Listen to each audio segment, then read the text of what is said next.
soit loué. Donc, voilà un tout petit peu, frères et sœurs, l'étude biblique de ce soir, par la grâce de Dieu. Donc, c'est dans les livres de 2 Timothée, chapitre 3, le verset 1 au verset 7. Étude biblique de ce soir, 2 Timothée, chapitre 3, le verset 1 au verset 7. Si vous le permettez, on peut lire dans deux versions différentes. Par la grâce de Dieu, cela donnera un peu une compréhension un peu élargie. Donc, deux versions au choix. Voilà, deux versions au choix. Et puis après, quoi, nous allons avancer. Donc, les frères et sœurs qui ont trouvé peuvent déjà commencer. Soyez bénis.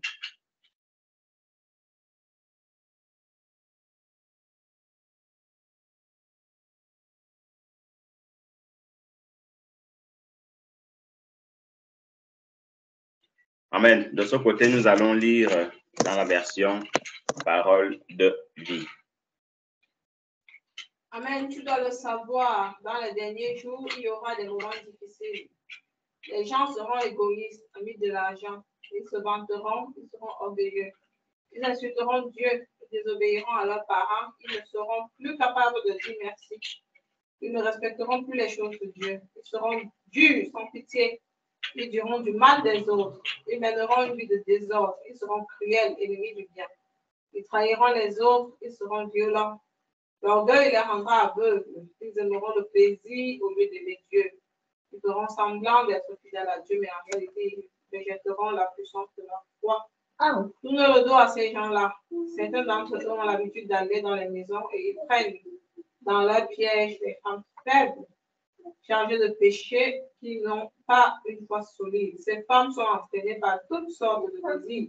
Elles sont toujours en train d'apprendre, mais elles ne peuvent jamais arriver à connaître la vérité. Amen. Amen. Que le Seigneur te bénisse abondamment. Une dernière version, s'il vous plaît.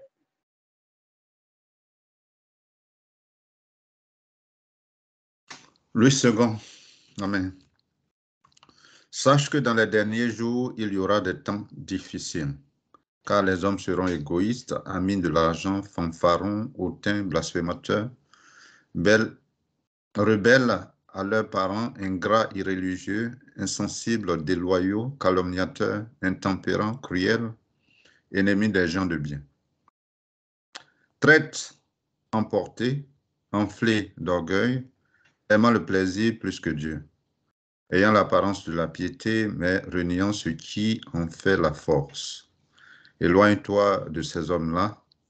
Il en est parmi eux qui s'introduisent dans la maison et qui captivent les femmes d'un esprit faible et borné, chargés de péché, agités par des passions de toute espèce, apprenant toujours et ne pouvant jamais arriver à la connaissance de la vérité.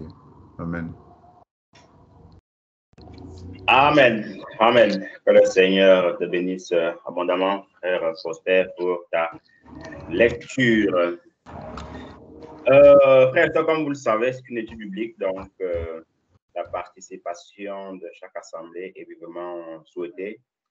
Et c'est vraiment une étude biblique qu'on va aller, on va pas aller vite, mais doucement pour vraiment comprendre, parce que là, il s'agit des qualificatifs des personnes des derniers jours.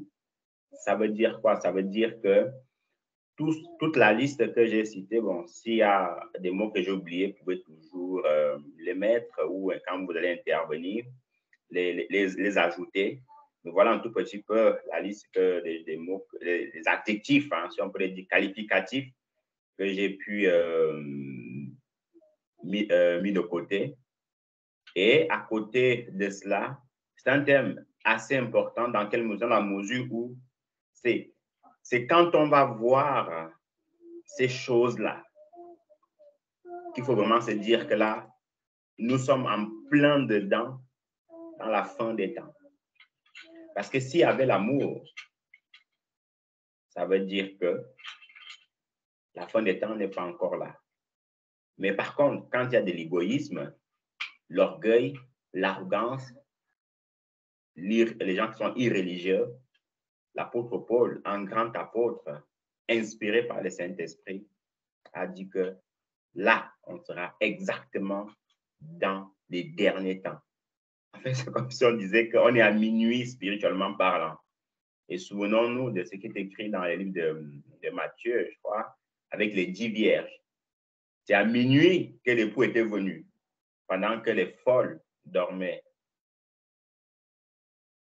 Et les sages dormaient aussi, mais elles ont été prudentes en ayant encore de l'huile. Donc, c'est à minuit, pile poil, 0 heure, que l'époux viendra. Et minuit ici représente l'ensemble de tous ces mots-là.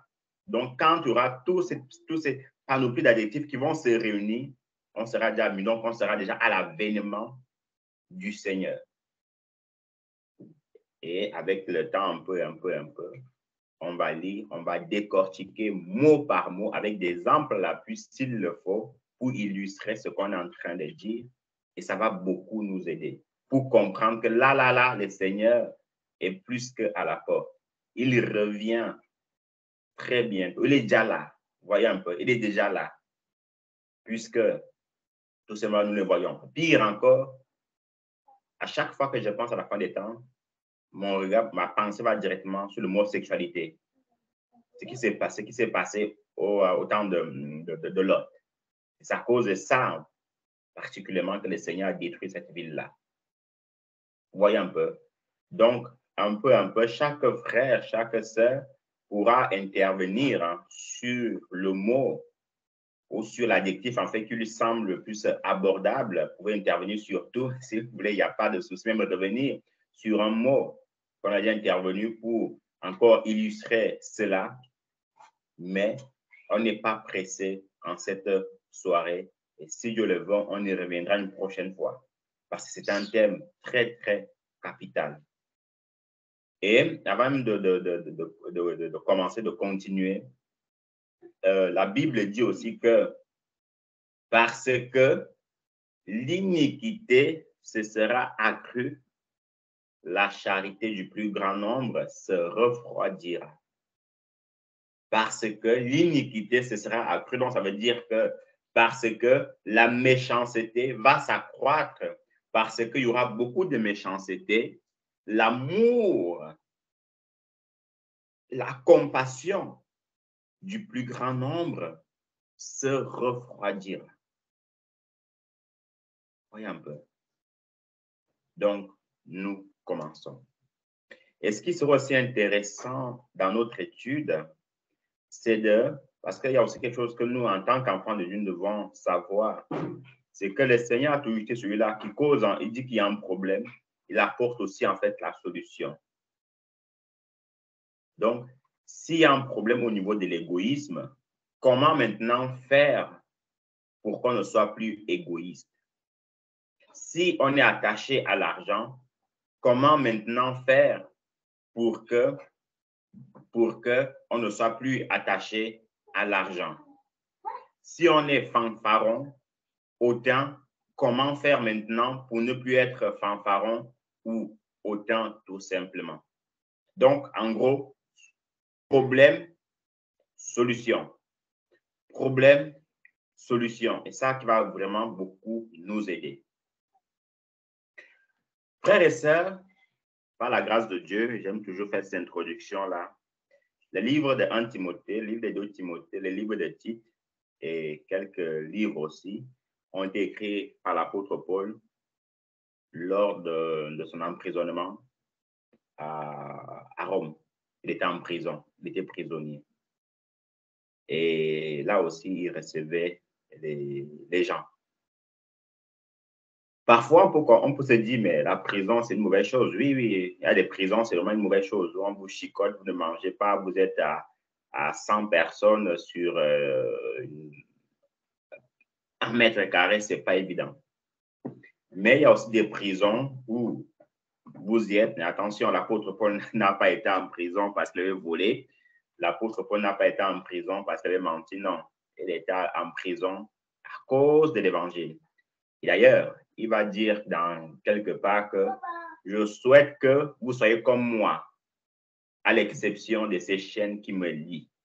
Donc, ça veut dire qu'il souhaitait que qu'on soit prisonnier grâce à l'évangile, mais pour éviter les menottes. Et malheureusement, parfois, difficile d'aller en prison sans éviter les menottes. Mais toujours, c'est qu'il nous encourageait à prêcher l'évangile, il nous encourageait à aller vraiment, en fait, à fond dans les choses du Seigneur sans faire aucun cas de notre vie. Donc, dans la prison, il était encore davantage inspiré puisqu'il avait beaucoup de temps.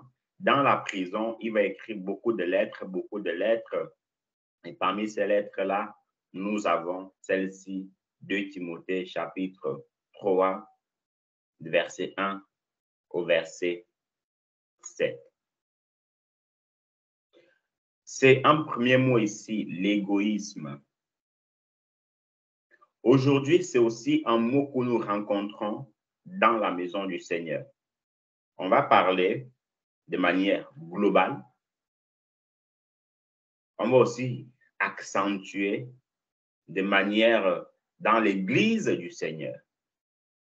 L'égoïsme. D'ailleurs, c'est quoi l'égoïsme? Voici quelques définitions qu'on a pu trouver de ce côté. L'égoïsme, c'est l'attachement excessif porté à soi-même et à ses intérêts, au mépris des intérêts des autres. Donc, un égoïste, en gros, il ne pense qu'à lui-même. Il ne pense qu'à lui seul. Et c'est ce qu'on retrouve parfois dans la maison du Seigneur, où on dit que, bon, frère, on doit aller faire envoi bébé, frère, on doit aller aider une veuve ou un orphelin. On dit que non, bah écoutez, moi, je n'ai pas d'argent, mon salaire que je gagne, ça me permet de payer mon loyer, et puis voilà, maintenant, le reste là, vous pouvez gérer. À chaque fois qu'un problème se pose, que ce soit au sein de la famille, que ce soit au sein de l'Église, que ce soit même dans notre entourage, on a du mal à sortir un centime. Mon frère, ma soeur, un tel comportement en tant qu'enfant de Dieu est loin d'être bon. Nous devons nous soutenir les uns les autres. Parce que vous savez aussi, il y a quelque chose qui est souvent là, c'est que on dit souvent, ce n'est pas forcément de la vengeance, mais on dit souvent que comme tu as fait, on te fera. Ou ne fais pas à l'un ce que tu n'aimerais pas qu'on te fasse. En gros, fais aux autres ce que tu aimerais qu'on te fasse. Tu aimerais quand tu es en deuil qu'on vienne te soutenir. Alors, mon frère, ma soeur, il est aussi intéressant, important d'aller soutenir celui qui a deuil. Tu aimerais que quand tu viens d'accoucher, viens d'avoir un enfant, qu'on te soutienne financièrement, parce que vous savez, un enfant, il faut acheter des couches, du biberon, toutes ces choses-là. Il faut un budget. Et si chacun donne un peu, ça va aider la famille. Mais si toi, tu ne donnes pas, tu dis que non, de toute façon, je ne suis pas le père de l'enfant, je ne suis pas la mère de l'enfant, pourquoi je donnerais mon argent? Et ça, c'est un très mauvais départ. Il faut venir au secours de son frère, il faut venir au secours de sa sœur. Le Seigneur aime l'égoïste, mais il n'aime pas l'égoïsme. S'il lui-même était égoïste, il ne serait pas venu dans ce monde. Il aurait pensé à ses propres intérêts. Donc, en tant qu'enfant de Dieu, nous devons éviter de penser à nos propres intérêts. On peut aussi dire que celui qui est égoïste, c'est un qui est chiche. Voilà, la chicheté. Tu es chiche. Nous sommes chiches. Ce n'est pas bon. Il faut partager dans la mesure du possible. Voyez un peu, nous devons apprendre à partager en tant qu'enfant de Dieu. On entend que quelqu'un a un problème. Si on peut l'aider, il faut venir. Il faut l'aider. Si on entend qu'il y a une situation là-bas, si on a les moyens, si on a la possibilité, nous devons aider ces personnes-là. Une pensée qui me vient à cœur. Aujourd'hui, il y a... Savez-vous que l'homme le plus riche ou l'homme le plus riche milliardaire au monde, rien que sa fortune peut aider tout un continent comme l'Afrique. Mais c'est un seul homme, une seule personne qui détient ces richesses-là. Voyez un peu, un seul homme, une seule personne qui détient ces richesses, alors qu'il peut nourrir tout un continent. Bon, me dira-t-on, est-ce que c'est pour l'Afrique qu'il a travaillé? Est-ce que c'est pour les Africains qu'il a travaillé? Non, c'est vrai, il n'a pas travaillé pour les Africains quand il souffre qu'un Africain est à côté de lui. Mais avec un peu d'humanisme, avec un peu d'amour, voyez-vous, frères et sœurs, il peut aider ces gens-là. Certes, ils font quelques œuvres caritatives à côté, histoire de se laver la conscience. Mais toute leur richesse, voyez-vous, toute leur richesse, en fait, toute leur richesse, c'est pour eux. Voyez un peu, c'est pour eux. Et ce n'est pas bon. Si ces gens ne sont plus de ce monde, qui va en jouir? Certainement ses enfants ou leurs enfants. Mais il suffit de décaisser un seul million, un seul milliard pour changer la situation de beaucoup d'orphelins, changer la situation de beaucoup de veuves. Mais l'autre problème, on ne va pas forcément rentrer dans ça, mais attirer aussi notre attention. Quand même, en fait, il enverra un milliard au continent africain ou dans notre continent, difficile d'être rassuré que ces milliards ne seront pas détournés par l'État. Ça aussi, c'est un autre débat, mais bon, nous, on reste seulement sur le fait que ces gens-là, leur fortune peuvent aider tout un continent. Mais en gardant tout pour soi, c'est difficile. La loi a été prise en compte. Mon frère, la parole va être passée par la grâce de Dieu. Vous voyez un peu, égoïsme. Frères et sœurs, nous devons apprendre à partager, surtout en tant qu'enfants de Dieu. Frère Sébastien, pour ton allo.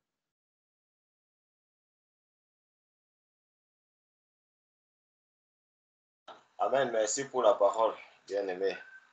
Bon, j'avais deux éléments dans un premier temps, mais je vais rester un peu sur l'égoïsme. Parce que dans tes explications, tantôt, tu disais que il est bon que ce que tu aimerais qu'on te fasse, il faut aussi le faire. Si quand on vient visiter, par exemple, l'enfant avec les petits cadeaux, les jouets et tout ça, tu es heureux, il faudrait aussi que quand tu as la possibilité d'aller visiter, que tu le fasses. Ou bien que tu as la possibilité, par exemple, de contribuer pour aller visiter, que tu le fasses. Donc, ça, c'est juste un exemple parmi tant d'autres. Mais ce que nous remarquons dans la société, pour aller un peu plus loin, c'est que les hommes aiment facilement, reconnaissent facilement les erreurs des autres plus tôt que les leurs. C'est comme ça, lorsque l'égoïsme est ancré en nous, il est plus facile pour nous de voir ce que l'autre n'a pas fait, plutôt que ce que nous-mêmes nous ne faisons pas, que nous aurions bien pu faire ou que nous aurions même dû faire. Ça, c'est aussi l'un des problèmes qu'il y a dans cette société, surtout dans cette fin de temps où de plus en plus nous sommes égoïstes. J'entends par nous ici, là, toute la planète Terre. Depuis que le smartphone est arrivé, on voit déjà comment cet égoïsme-là, le smartphone développe cet égoïsme. Autrefois, il y avait beaucoup de convivialité. Quand on s'asseyait, on partageait, on discutait, on échangeait. De nos jours, chacun a la tête baissée sur son affaire. Chacun a son compte. Il gère ses affaires privées. Chacun sait comment il gère sa vie et il n'a de compte à rendre à personne. D'ailleurs, il y a des expressions dans les sociétés européennes, encore où il y a le social, où il y a toutes ces choses-là, qui confortent les gens encore à être de plus en plus égoïstes. Où on te rassure que même si tu perds ton travail, il y a l'argent de chômage. Et même si le temps de chômage passe parce que tu n'avais pas beaucoup travaillé, il y a encore le social, naturellement, qu'on donne à tous les citoyens. Donc, personne ne mourra de faim. Il y a tellement de confort qui font en sorte qu'on peut donc se dire que comme je n'ai besoin de personne, alors je ne suis pas obligé d'aider qui que ce soit. Et c'est comme ça que l'égoïsme s'installe en l'homme. Et l'enfant de Dieu aussi est exposé à cela. Le fait de trop calculer, de toujours penser à soi. Nous sommes dans une société malheureusement où la chose persiste, plus le temps passe. Et c'est l'une des tactiques que Satan utilise pour empêcher que nous soyons semblables aux chrétiens de Acte 2. Nous aimons bien citer cet exemple par excellence où les gens se réunissaient, vendaient tout, restaient ensemble et l'harmonie était parfaite. Mais j'ai bien peur, et je dois le dire malheureusement, mon constat personnel est qu'il n'y aura plus jamais ce genre de temps-là. Hélas. Pourquoi? Parce que le péché est entré dans le monde d'un côté et de deux, les chrétiens sont devenus trop calculateurs. Les chrétiens sont devenus trop sages. Et cette sagesse qui perd le monde, malheureusement, est en train d'envahir l'Église. Donc, nous devons beaucoup prier pour que le Seigneur nous donne de rester quand même éveillés et de ne pas sombrer dans l'égoïsme. Et de ne pas plutôt regarder ce que les autres font.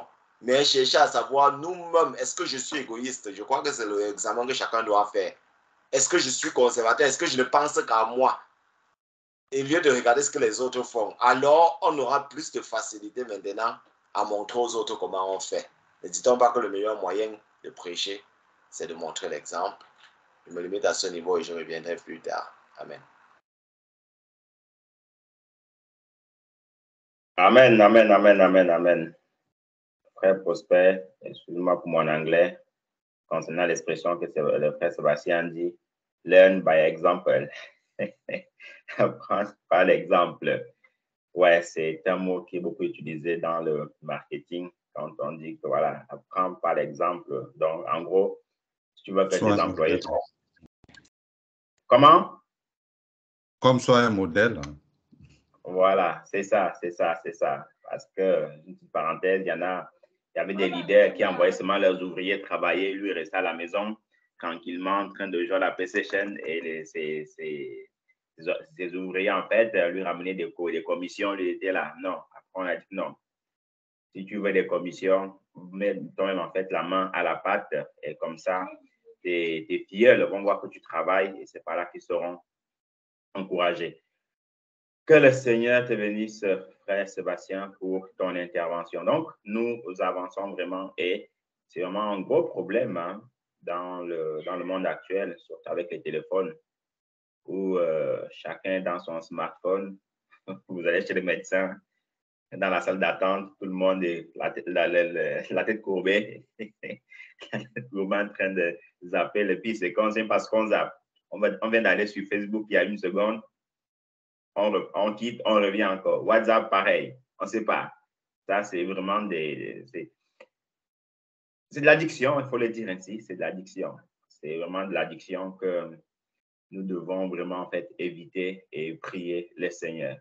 Même à la table, quelqu'un en train de manger, une main tient la fourchette ou la cuillère, une autre main tient le smartphone.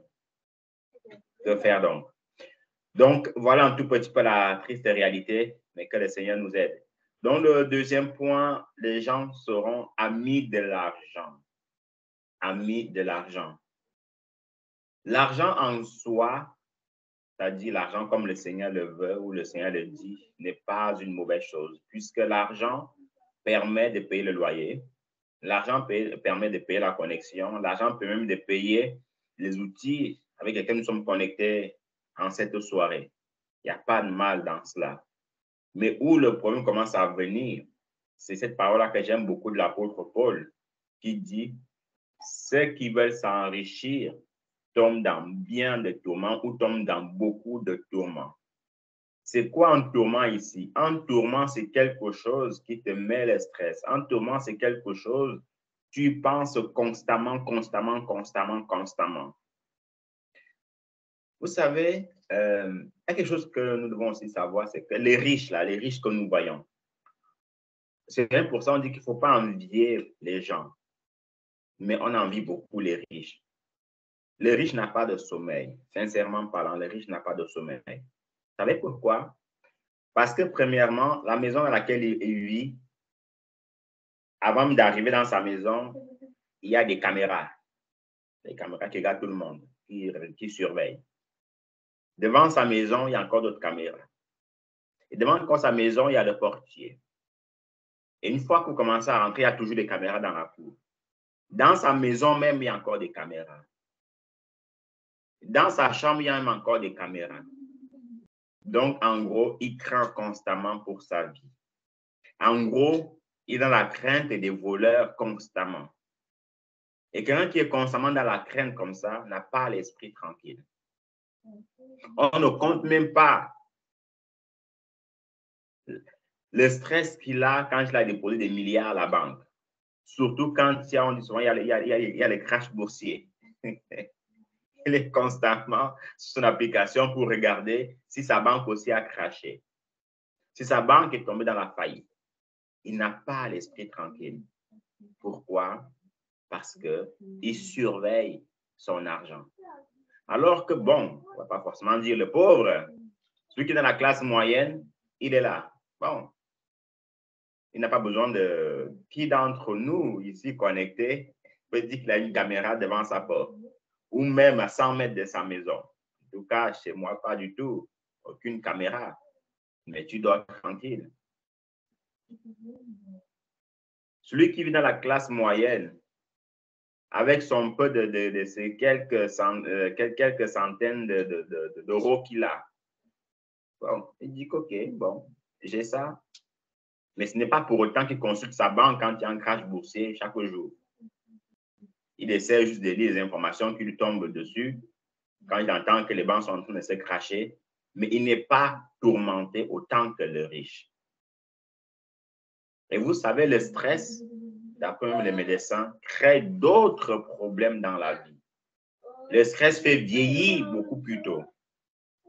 Le stress peut nous faire tomber dans le burn-out. Parce que quand la tête réfléchit constamment, comme on dit, ça peut lâcher au niveau du cerveau. Et ce n'est intéressant pour personne. Voyez un peu. Et ce n'est vraiment intéressant pour personne. Tout ceci à cause de l'argent. Le Seigneur n'est pas en train de dire que l'argent est mauvais. Non, les gens sont en train de dire ami de l'argent. Quelqu'un qui est ami avec quelqu'un, donc ça veut dire qu'ils sont côte à côte. Ils sont vraiment des pairs, amis de l'argent. Un chrétien ne doit jamais être ami de l'argent. Ça veut dire que lui et l'argent forment une seule personne. Non. Un chrétien doit chercher l'argent pour nourrir sa famille, comme la Bible dit que tu mangeras à la sueur de ton front. Ça, c'est une chose. Mais être ami de l'argent, être, comme la Bible dit aussi, là où est ton cœur, là où sera ton trésor. Un enfant de Dieu dont les trésors et l'argent a des sérieux problèmes. Et ce n'est pas bon du tout. Maintenant, pour ne pas non plus aggraver la chose, on ne dit pas qu'un chrétien ne peut pas être millionnaire si c'est la volonté de Dieu, milliardaire si c'est la volonté de Dieu. Non, ce n'est pas ce qu'on est en train de dire. Mais on est en train de dire que tant que tu deviens millionnaire, sans tout le stress, sans abandonner ta famille, sans abandonner tes proches, sans avoir un jour de repos, là, c'est bon. Mais si tu veux devenir milliardaire, coûte que coûte, millionnaire, coûte que coûte, et tu n'as même pas de repos, oui, tu n'as même pas de repos, tu n'as même pas soin de ta famille, ni de tes proches, mon frère, c'est que nous sommes des esclaves de l'argent. Nous sommes des esclaves. Et ce n'est pas bon. Il y a des gens aujourd'hui qui ont 4 boulots, 5 boulots. Mon frère, ma soeur, c'est comment? Tu te reposes quand? Tu prends soin de ta famille quand? Tu pries quand? Tu dors quand? 5 boulots. On peut comprendre qu'il y a les soucis de la vie. Comme on a dit, il faut payer ceci, il faut payer cela. Mais aller de là jusqu'à avoir 5 boulots, bon, on peut peut-être comprendre. Si ce sont des boulots de 3 heures, 3 heures, 3 heures, 3 fois 5, 15, ça fait 15 heures. Alors, normalement, on doit travailler, à dire 8 heures, 7 heures, 12 heures. Il faut comprendre 5, 15 heures. Ça commence à toucher les faux oranges. Mais de nos jours, même les chrétiens, 20 heures de travail par jour. Mon frère, c'est comment? Et c'est ça qu'il faut éviter. Peu importe vraiment, moi je pense que peu importe ce qu'on peut vraiment dire, qu'il faut aider la famille, qu'il faut faire ceci, il faut faire cela. Non, non. Le corps a besoin de restauration. Le corps a besoin de repos. Le corps a besoin de régénération. Même le Seigneur, la Bible dit que Dieu a travaillé 6 jours, le 7e jour, il se reposait. Donc, le repos est important pour tout homme.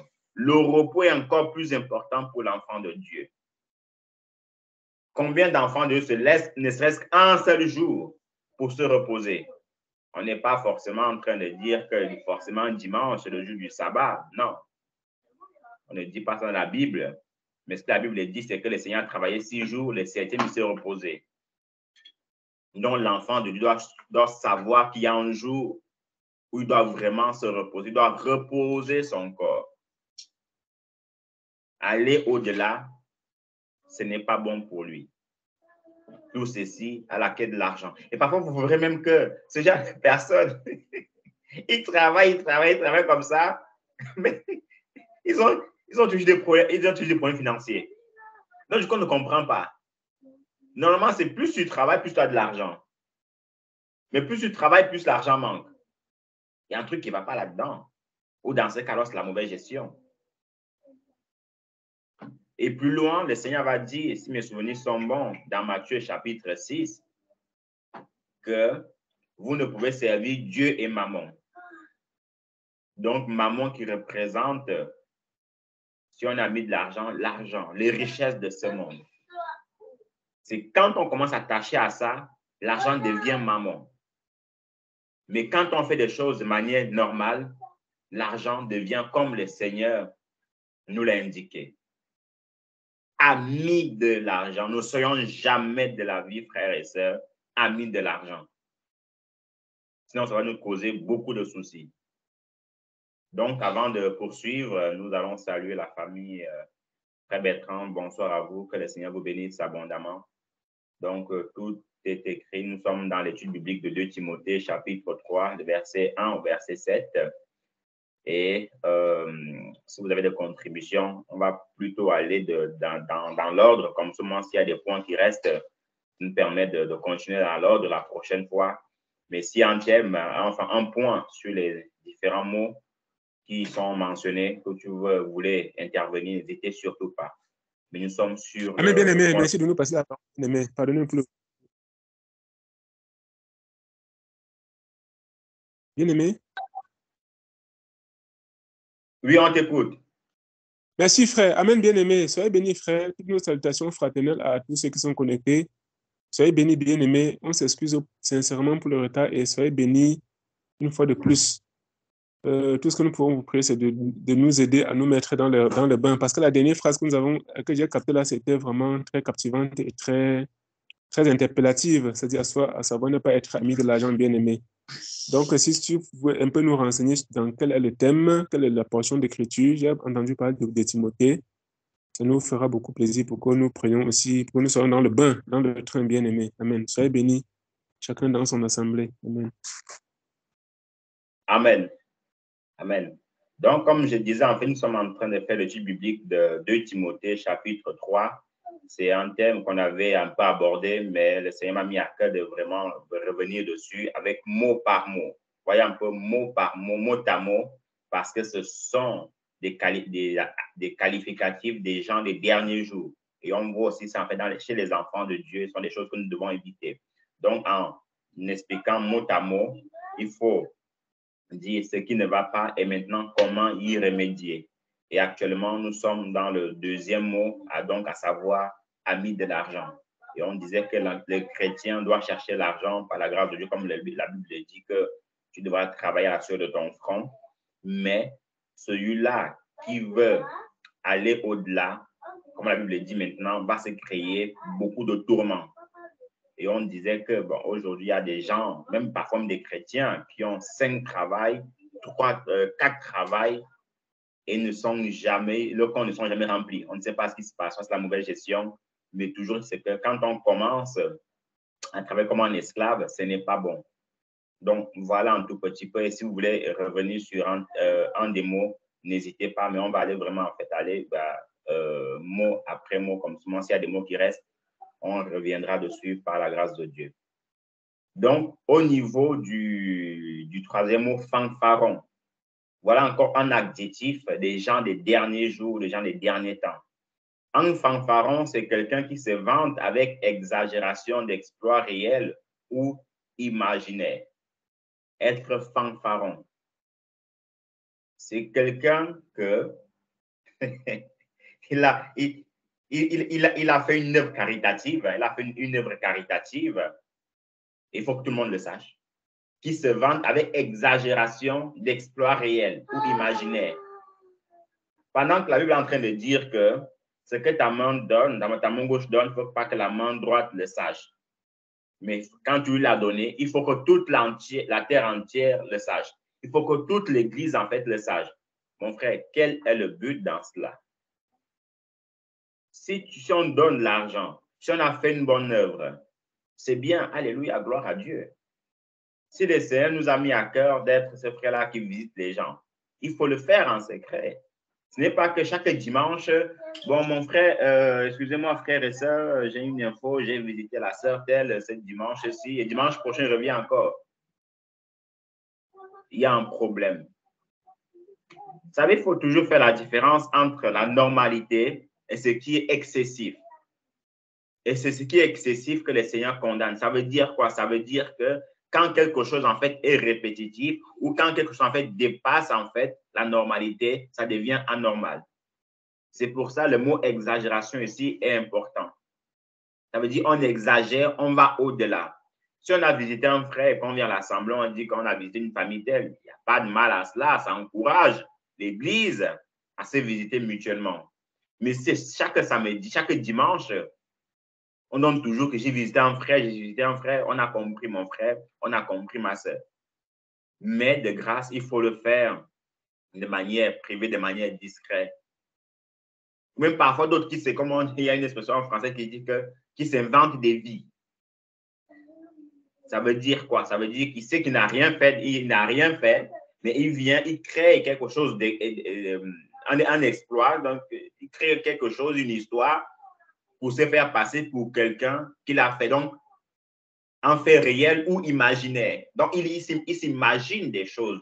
Tout ça pour passer pour un frère bon, une sœur bonne. Non, ça ne sert à rien de se créer des vies.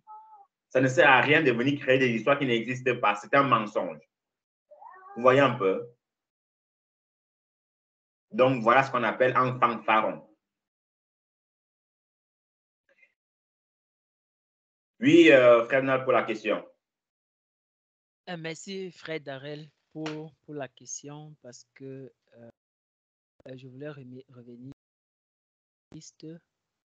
parce que c'est un fait, c'est quelque chose de très profond que nous ne pouvons pas simplement définir cela comme le fait qu'un bien-aimé ou une bien-aimée soit dans le besoin d'être un voix bébé et un frère n'y s'y rend pas. Moi, je pense que c'est quelque chose de très profond et également ma question était dans le sens où moi, je pense que nous devons essayer un peu de dire comment un bien-aimé ou une bien-aimée peut vraiment se comporter dans la société actuelle parce que quand nous regardons même dans l'ensemble la société que nous vivons aujourd'hui, parce qu'il ne faut pas simplement attribuer tel, moi je pense qu'il est égoïste, mais moi je pense que la société dans laquelle nous vivons aujourd'hui, c'est une société égoïste. Égoïste dans quel sens? Parce que si de lundi à dimanche, chacun d'entre nous va à ses occupations et que peut-être, bon, peut-être une fois le mois, je rends visite à ma soeur, je rends visite à mon frère, ou je fais mon... Je ne sais pas, où j'aide une ou deux personnes. Je ne sais pas si cela fait de moi quelqu'un qui n'est pas égoïste, parce que le monde dans lequel nous vivons, autour de nous, il y a des gens qui souffrent. Quand je parle de souffrir un peu de partout, en Ukraine, il y a la guerre, en Afrique, il y a la famine, il y a les maladies, et il y a même des frères, des sœurs chrétiens qui sont menacés, qui sont jetés du dehors. Et la question que je peux me poser en tant que chrétien, tout le mal qui se passe ici sur la terre, quelle est ma contribution? Ou moi, en tant que chrétien, bon, quand j'ai payé mon offrande à l'église ou quand j'ai rendu visite à une sœur, ça fait de moi quelqu'un qui n'est pas égoïste, mais je continue de vaquer à mes occupations. je réalise mes projets, je m'occupe de ma famille, des gens qui m'entourent. Bon, moi, je ne suis pas égoïste. Ou vraiment, ici, le Seigneur nous parle vraiment, nous interpelle que nous devons essayer de nous intéresser un peu plus, pas simplement à notre entourage, mais à beaucoup qui sont ici dans le monde, un peu de partout, qui souffrent. Parce que si je me lève de lundi à vendredi, bon, je pars à mon travail, je gagne mon pain et je coupe un peu, je donne à quelqu'un. Je ne sais pas si ça fait de moi quelqu'un qui n'est pas égoïste ou le Seigneur aimerait que, je ne sais pas, qu'on fasse, qu'on s'intéresse un peu plus à la société dans laquelle nous nous trouvons, qu'on se soucie de l'autre. Parce que quand je regarde dans la Bible, quand beaucoup ont accepté le Seigneur, accepté de suivre le Seigneur, beaucoup ont tout abandonné pour venir à lui. Beaucoup ne travaillaient plus pour eux, mais ils travaillaient pour le Seigneur. Ils étaient vraiment complètement donnés au Seigneur. Ils étaient vraiment donnés au Seigneur. Ils travaillaient que pour le Seigneur. La seule chose qu'ils faisaient à côté, c'était simplement leur famille, c'est-à-dire prendre soin de leur famille, leurs femmes et leurs enfants. Mais beaucoup, de lundi à dimanche, étaient vraiment pour le Seigneur. Et pour le Seigneur, ça veut dire que pour son prochain, pour que le royaume des cieux soit bâti. Il était vraiment là pour ceux qui étaient malades, pour ceux qui avaient des soucis, pour ceux qui étaient possédés. Il travaillait vraiment pour ces gens. Je ne sais pas si moi, en tant que chrétien, si je continue dans mon travail, à la fin du mois, je ne sais pas, je donne mes contributions sociales, je visite un ou deux sœurs qui a quelque chose, moi j'y vais aussi. Je ne sais pas si cela fait de moi quelqu'un qui n'est pas égoïste, ou le Seigneur aimerait que si je pense à mes affaires de lundi, peut-être à mercredi, mais jeudi, vendredi, samedi, je dois penser aux affaires du monde, aux affaires des autres. Je ne sais pas trop. Amen. Amen. Merci beaucoup pour ta question et pour tes réponses en même temps. Que le Seigneur te bénisse abondamment, frère Donald. Il y a une réponse de ce côté. On va aussi prendre l'allô du frère Bertrand et famille. Mais avant cela, on va saluer le frère Varis qui nous a rejoint. Bonsoir à toi. Que le Seigneur te bénisse abondamment. Nous sommes dans l'étude biblique de Timothée, chapitre 3, le verset 1 au verset 7, sur les qualificatifs des hommes des derniers jours, donc à savoir la méchanceté humaine qui montre que nous sommes vraiment, le Seigneur est à la porte et nous sommes par la grâce de Dieu en train de les décortiquer mot à mot. Comme ça, au moins, on va voir comment le Seigneur va nous bénir et on expose les problèmes et le Seigneur aussi nous fait la grâce de trouver des solutions par rapport à cela. Donc, que le Seigneur te bénisse abondamment. Tu peux parler, tu peux peut-être écrire si tu peux, mais voilà un tout petit peu pour le petit résumé. La sœur va intervenir de ce côté. Bonsoir à tout le monde, soyez tous bénis. Que le Seigneur vous bénisse abondamment, donc nous sommes à l'écoute. Amen, amen, amen. Soyez bénis. Donc, la sœur avait une réponse par rapport à la question du frère Donald, après quoi le frère Bertrand pourrait intervenir. Amen, merci pour la parole. Oui, de ce que je comprends aussi, et en fonction de la question du frère Donald, je pense que dans le contexte aussi d'égoïsme ici, c'est à la base un état d'esprit en fait. Un état d'esprit en fonction de ce que chacun a vraiment dans le cœur, parce que le Seigneur, il connaît nos cœurs. Donc, si maintenant, je m'avais travaillé et que je viens, je fais ces choses-là peut-être par complaisance ou bien par formalité, peut-être pour être aussi fanfaron, comme on a vu après, aller peut-être raconter, ou bien même pas aller raconter, mais se réjouir en nous-mêmes que, voilà, je fais les libéralités, quand il travaille, je donne telle somme à ceci, je m'avais voir tel frein, ainsi de suite et tout. Si on le fait juste par formalité et non par amour pour la personne à qui on va rendre visite, et non par amour, se soucier vraiment de la personne à qui on va peut-être pratiquer la libéralité. Si c'est juste de façon superficielle, je pense que même si l'acte est posé, il peut avoir quand même de l'orgueil dedans parce qu'au final, on le fait pourquoi? Est-ce qu'on le fait pour que le Seigneur soit glorifié ou bien est-ce qu'on le fait pour que nous-mêmes nous soyons glorifiés à travers l'acte qu'on a posé? Donc, je pense que la base vient vraiment des intentions qui nous poussent peut-être à œuvrer ou à faire certaines choses. Et nous sommes vraiment limités. Nous sommes que des êtres humains. Nous sommes sur cette terre, nous sommes vraiment limités. Et on ne peut faire que ce qui est dans notre pouvoir, en fait. Donc, si peut-être on a un travail et on doit travailler 5 jours, on a un peu vu l'exemple des apôtres avec ce que le frère Donald disait, qui vivaient à leur temps et c'était qui avaient carrément abandonné. Le Seigneur avait dit, suis-moi, ils ont vraiment laissé, ils ont suivi. Donc, de nos jours, je pense que peut-être il y a des gens, on a reçu les témoignages des gens qui ont peut-être abandonné leurs études, abandonné même leur travail pour suivre le Seigneur. Il y en a vraiment. Maintenant, si peut-être je suis un père de famille ou bien une mère de famille chrétienne, j'ai un travail et je dois travailler à plein temps. Et est-ce que c'est donc à moi de décider en tant que Arbeitnehmer, comment on dit bien Angestellte, en tant que peut-être fonctionnaire ou bien employé, voilà. Je ne peux pas définir que bon, je vais venir au travail de lundi à jeudi et puis après, après le reste du temps, je vais m'occuper d'autre chose. On a un contrat, on doit respecter, mais dans le temps qui nous est imparti, dans les possibilités qui nous sont imparties, on essaie vraiment de réaliser, en fait, de rendre gloire à Dieu avec les moyens qu'on a. Si peut-être je travaille à mon propre compte, ou bien si je peux avoir cette liberté-là, de m'occuper plus des autres, si j'ai cette possibilité financièrement au niveau du temps, ainsi de suite et tout, et je le fais avec bon cœur, vraiment dans le souci que le Seigneur soit loué, gloire à Dieu. Mais si, à ce qui me concerne, je n'ai que la possibilité de bon cœur d'accomplir certaines choses, je crois que le Seigneur va me bénir pour cela aussi. Si je le fais vraiment pour témoigner ma libéralité envers le frère, envers la soeur que je vais voir, montrer un acte d'amour, de charité, lui dire que bon, dans les moments peut-être d'affliction où tu es, tu n'es pas seul, dans les moments de joie où tu es, tu t'en fais pour manifester. C'est aussi une façon de faire pour le royaume des cieux, afin que peut-être même ceux qui seront autour, peut-être ceux qui vont même venir, qui sont peut-être païens, qui verront que bon, je me suis peut-être déplacée, et c'est pas pour le frère Prosper qui vient souvent d'Angleterre, qui dit que mais il est peut-être venu rendre visite seulement pour 2 jours, quelqu'un qui n'est pas chrétien, qui a peut-être rendu aussi visite, mais voir quand même cet amour que mais cette personne, ce frère-là, ce frère s'est quand même déplacé à un autre pays pour venir, c'est quand même une preuve d'amour. Qu'est-ce qui se cache vraiment derrière ce Christ-là? Et ça peut aussi rendre les gens curieux. Et là aussi, on le voit pour les yeux. Donc, moi, je pense que tout dépend vraiment des motifs de notre cœur. Et tout dépend de ce qui, des raisons qui nous poussent à agir d'une telle ou d'une telle autre façon. Et tout ce qu'on fait vraiment avec l'amour et le désir de faire plaisir, de voir les autres heureux.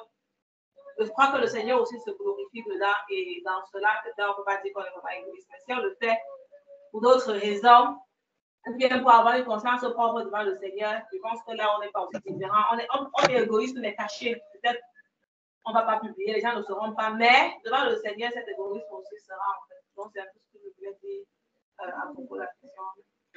Amen. Que le Seigneur te bénisse abondamment. Frère Bertrand.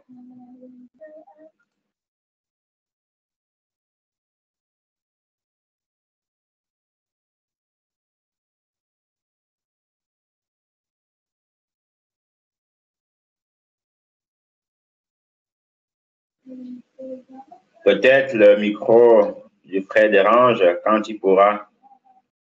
Bien-aimé, bien-aimé. Amen, oui. Je m'excuse, frère, je parlais le micro fermé. Je disais que la sœur Suzy a dit la grande partie de ce que je voulais dire. Et je continue en disant que, bien-aimé, l'égoïsme est très subtil. Le frère Sébastien nous dit que nous sommes dans un monde d'égoïsme, ce qui est vrai, il ne faut pas se le cacher, bien-aimé. Mais nous, enfants de Dieu, le Seigneur nous invite à ne pas être égoïstes, à ne pas penser à nous-mêmes. Je reviens à la question que le frère a posée pour dire, frère, l'égoïsme est très subtil et a beaucoup, beaucoup de ramifications. Bien-aimé, on est tellement occupés. Ça, c'est vrai. Il n'y a pas le temps, ça, c'est vrai. Bien-aimé, le frère Daral avait fait une prédication, je ne suis pas en train de vanter le frère, mais sur laquelle le Seigneur l'avait inspiré à nous donner beaucoup d'enseignements, frère. Ce que j'avais trouvé très intéressant. Frère, si tu n'as pas le temps de visiter quelqu'un, le temps physique, ne me dis pas non plus que tu n'as pas le temps de l'appeler. On peut visiter quelqu'un même par l'appel, bien-aimé. Au fond de toi, quand tu dis que tu n'as pas le temps là, toi, tu regardes ton cœur, est-ce que c'est vrai ou c'est faux? Si c'était ton enfant, est-ce que tu aurais du temps pour aller les visiter? Posons-nous ces questions, bien-aimés. Là, tu pourras savoir si le fait que tu n'as pas le temps là, si c'est de l'égoïsme ou bien si c'est juste des justifications. Maintenant, quand tu parles faire, ou voici par rapport à la question que le frère a posée, j'y suis toujours. Vous savez, c'est égoïste. Frère, tu pars visiter une sœur, tu pars lui faire un don pour qu'un jour, bien pour que les gens sachent que c'est toi qui aides la sœur, ou bien pour qu'un jour la sœur te soit reconnaissant. Si c'est l'une des deux réponses, tu as ta part à côté, bien, mais c'est égoïste et Dieu n'est pas dedans. Le fais-tu pour ta gloire ou pour que Dieu soit glorifié? Si tu fais ce bien-là et que Dieu te met à cœur et que la sœur ou bien la frère ne te rendra jamais l'appareil, est-ce que tu es prêt à te décourager? Si tu es prêt à te décourager, c'est que c'est un acte égoïste. Puisque tant le Seigneur dit fait du bien sans rien attendre en retour. Si je sais que le Seigneur me demande de visiter une sœur et que c'est une vraie sœur, je les visite. Je ne visite pas pour qu'il m'accorde la gloire ou bien les honneurs. Non, je visite pour la gloire du Seigneur. De même, quand le Seigneur nous donne quelque chose, qu'est-ce qu'il entend en retour? Il n'attend rien, bien aimé. L'autre facette de l'égoïsme. Tu travailles tout le temps. Quand je dis tu ne parles pas du frère Donald, je parle de n'importe qui vient, même de moi-même. On est tellement occupé. Au point où tu n'as pas le temps de visiter quelqu'un, tu n'as pas le temps de donner. Ça, c'est ce que tu as dit. Bien, ça, c'est ce que moi, je dis. Quand tu rentres du travail, tu consacres combien de temps pour la télévision? Tu consacres combien de temps pour tes propres activités personnelles à toi? Tu consacres combien de temps pour ton plaisir à toi? Et tu n'as pas le temps? Non, tu es un égoïste. Tu as le temps. Tu as le temps, bien aimé. Et ce que je sais, frère, si on a la volonté, on va toujours trouver des moyens pour rendre service au Seigneur de n'importe quelle manière que ce soit. Je suis en Afrique, frère. Je n'attendrai pas que le frère Donald quitte l'Allemagne pour venir me rendre visite. Mais le frère Donald a le téléphone avec lequel il peut me rendre visite par les appels. Et je loue encore le Seigneur sur l'enseignement que le frère avait donné un jour. Pour dire qu'un ancien doit être hospitalier. Et le frère Donald avait dit, si l'ancien ne peut pas avoir la capacité d'accueillir les gens chez eux, l'ancien peut rendre visite aux gens. Si l'ancien ne peut pas avoir la capacité de rendre visite physiquement aux gens, il peut les appeler. Maintenant, frère, on n'a pas besoin d'attendre d'être ancien pour appeler les gens, frère. Moi, j'appelle les gens. Sœur, comment ça va? Tu envoies des messages. Ça va bien? Ça réchauffe la communion fraternelle. Ça réchauffe. Bien aimé, vous ne savez pas ce que cette visite-là fait souvent aux gens. J'ai eu à traverser des moments, moi qui ne parle pas de mon témoignage, frère, des moments difficiles, où un coup d'appel bien aimé, ça vient au moment où tu es dégonflé, où tu es abattu, où tu es presque découragé, où tu as perdu la boussole, bien aimé. Tu ne sais pas s'il faut encore continuer à faire comment. Un frère t'appelle. Bien aimé, je vous assure, ça remonte, ça gonfle, ça encourage, ça ravive, ça réactive, bien aimé. Ça charge les batteries. Donc, bien aimé, pour savoir si c'est égoïste ou pas, toi, si tu examines ton cœur, tu vas le savoir. Tu le sais. Quel est le temps que tu consacres pour toi-même? Et quelles sont les raisons que tu donnes derrière? Est-ce que tu as fait tous tes efforts? Est-ce que tu le fais pour en être reconnaissant ou bien pas? Un autre aspect que tu as évoqué, bien aimé. Par exemple, on se retrouve chez le frère Thomas pour le voir bébé. Bon, là, c'est un acte. Tu ne peux pas dire que bon, tu ne vas parler de peur que les gens ne sachent pas que tu es en train de faire un acte pour qu'on te voie. Non, non, bien aimé, ça, c'est tout le monde est là. Maintenant, si tu fais un don au frère Thomas et que tu le publies partout, tu dis, ah bon, vous voyez la table, tu es chez le frère Thomas, l'annoncement qui lui est donné. Ah bon, c'est sa nouvelle chemise là, c'est moi qui lui ai donné. N'importe qui passe, c'est moi qui ai donné la nouvelle chemise là au frère Thomas. Bien aimé, tu es passé à côté, frère. Donc là, il faut bien faire le distinguo entre quand parler pour s'attirer la gloire et quand le faire pour la volonté du Seigneur. Que ta main gauche ne sache pas ce que ta main droite fait. Oui, bien aimé. Si on se retrouve chez un frère, on dit, bon, contribuer pour se retrouver chez un frère. Tu ne peux pas dire que, bon, maintenant, là, je ne contribue pas, ou bien je ne veux pas aller chez les frères de peur que les gens sachent que j'ai contribué. Non, bien aimé, non. Et l'autre aussi ne doit pas non plus publier. Maintenant, je reviens pour terminer, bien aimé, toujours par rapport à l'égoïsme. C'est tellement subtil, bien aimé. L'homme fait tout calcul centré sur lui-même. Or, notre Seigneur nous demande, au lieu de considérer seulement notre intérêt, considérer aussi l'intérêt de l'autre. La manière avec laquelle je fais ceci à l'autre là, est-ce que je serais content si on me faisait pareil? Je prends un cas simple. Je veux rendre visite à un frère. J'ai 2 pastèques. Je prends un exemple comme ça. Une pastèque est grosse, une autre est petite. Qu'est-ce que ma chère me demande de prendre pour aller visiter le frère? Le frère est dans les mêmes conditions que moi, ou même dans les conditions moindres. Par exemple, le frère a peut-être 4 enfants. Moi, je n'en ai que 2. Est-ce que la petite pastèque que je lui apporte là, est-ce que ce ne serait pas mieux spirituellement parlant que je lui apporte plutôt la grosse pastèque? Si tu apportes la petite, à quoi l'esprit te dit que apporte la grosse? C'est l'égoïsme, frère. Un frère vient chez toi, bien-aimé. Tu vas dans la marmite. Il y a à servir. Tu sers plutôt les viandes avec les os. Tu sers au frère. Dans ton frère, tu as fait la charité. Mais tu sais aussi quelque part, il y a un peu d'égoïsme caché derrière. Tu peux aussi servir les morceaux qui ont assez suffisamment de viande, qui n'ont pas des morceaux avec os. C'est pourquoi je ne veux pas bien aimé que l'égoïsme est très, très, très fin, bien aimé, très subtil. Et parfois, il est assis en nous. Il est là. Mais très souvent, nous ne voyons pas. Pour terminer, frère, quand je vais, par exemple, au marché m'acheter quelque chose, je sais, par exemple, qu'un téléphone de 100 € peut aller, peut me faire l'affaire. Mais je préfère acheter un téléphone de 150 € pour que les gens sachent aussi que j'ai aussi des téléphones. Pour qu'on passe aussi en route. En tout cas, je dois me faire plaisir. Pourtant, dans l'église, il y a des besoins. Il y a même des frères qui n'ont même pas le choron, c'est-à-dire le téléphone de 5 000 et qui sont dans le besoin. Mais je préfère m'acheter un téléphone de 150 000. Alors qu'un frère qui peut avoir, il a besoin d'un téléphone qui coûte même 10 € pour se connecter. Une vieille maman avec, on peut se connecter. Mais moi, je ne le fais pas. Je m'achète un téléphone de 150 € par fantaisie. C'est une facette de l'égoïsme, bien aimé. L'égoïsme, c'est quoi? Comme ça nous a aidé à définir, penser, c'est-à-dire tous les intérêts se portent à nous. Tous nos désirs se portent d'abord, sont focalisés d'abord à nous, bien-aimés. Soyez bénis, frère. J'espère que j'ai répondu bien-aimé. Si ce n'est pas bien répondu, s'il y a des questions, bien vouloir les faire pour que ça m'aide aussi, bien-aimé. Amen.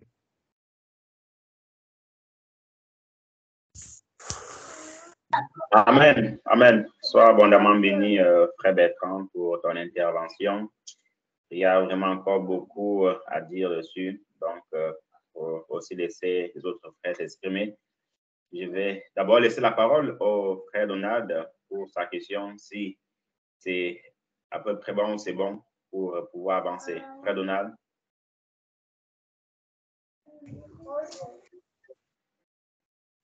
Amen, amen. Déjà, ce que je peux dire, c'est que ce que les frères ont dit, c'est vrai. Mais cet aspect, moi, en fait, cet aspect, c'est bien vrai. Mais moi, ce que je disais également, c'est que bien qu'on ait fait tout cela, est-ce qu'en tant que chrétien, le fait de s'occuper simplement de son entourage et de ne pas regarder un peu plus loin où ça va vraiment mal, est-ce que dans ce sens, on ne fait pas mal? Parce que moi, je me demande bien, en tant que chrétien, qu'est-ce que je fais? Parce que de temps en temps, j'entends, on parle beaucoup de famine un peu de partout en Afrique. On parle de guerre un peu de partout en Afrique.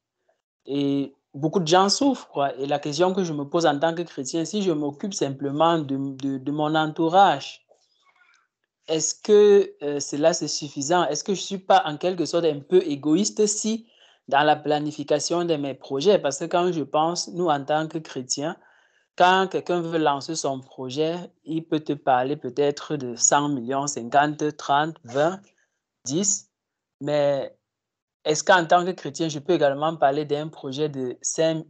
C'est vrai que ce que je dis, je vais un peu plus loin, parce que ce que vous dites, c'est vrai, mais je me dis, en tant que chrétien, quel grand projet je mets sur pied? Je ne sais pas, pour venir également en aide à beaucoup d'autres personnes. Si je ne fais pas cela, si par exemple, je m'occupe simplement de moi, de ma famille, mon entourage, mes projets, mais si je n'ai pas d'autres projets qui peuvent aider d'autres personnes, quoi, des choses un peu qui demandent vraiment des grands efforts, est-ce que cela ne fait pas de moi un égoïste? Mais ce que vous dites, c'est également très vrai. Je ne dis pas le contraire, c'est très vrai, mais je parle un peu parce que nous investissons beaucoup dans notre travail, beaucoup dans la réalisation, dans la construction de notre vie ici sur Terre. Est-ce que nous réalisons autant pour d'autres personnes?